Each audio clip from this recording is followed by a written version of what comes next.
Hello everyone, and welcome to Crazy Canada channel. Today we're going to talk about climate change and how it affects Canada's environment, wildlife, indigenous populations, and cities. Climate change is caused by human activities that increase greenhouse gases in the atmosphere. Climate change has many negative impacts on Canada, such as increasing temperatures. Canada is getting hotter, which leads to more heat waves, droughts, wildfires, and melting ice. For example, in June 2021, a record-breaking heat wave hit Western Canada, with temperatures reaching up to 49.6 degrees C in Lytton, British Columbia. This extreme heat contributed to hundreds of deaths and dozens of wildfires across the region. Changing precipitation patterns. Canada is getting wetter, but not everywhere. Some regions are facing more dry spells, while others are facing more flooding and erosion. For example, in November 2021, a series of atmospheric rivers dumped massive amounts of rain on southern British Columbia.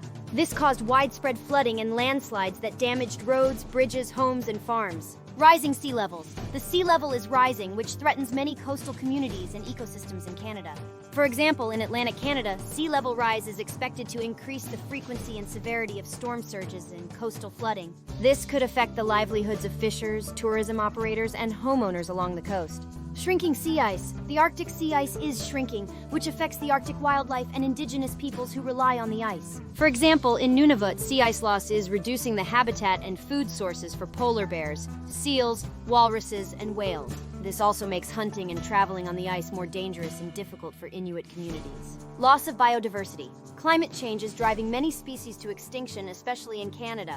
Some of the most vulnerable species include polar bears, caribou, salmon, birds, and butterflies. For example, in Alberta, climate change is threatening the survival of the woodland caribou. These iconic animals are losing their boreal forest habitat due to logging, oil and gas development, and wildfires. If you want to learn more about this topic, you can check out some of the sources that I have linked in the description below. Now let's talk about what we can do to address this issue. As Canadians, we have a responsibility to protect our environment and wildlife from the effects of climate change. We can do this by reducing our greenhouse gas emissions. We can use less fossil fuels and more renewable energy sources like wind, solar, and hydropower.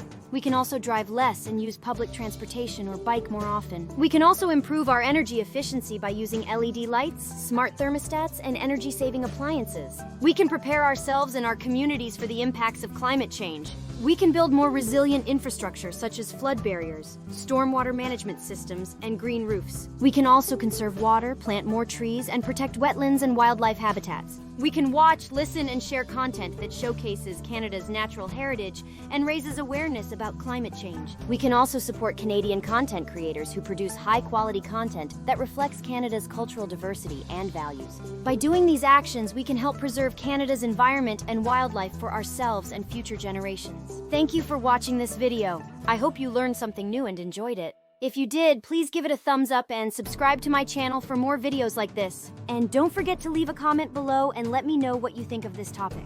See you next time on Crazy Canada channel.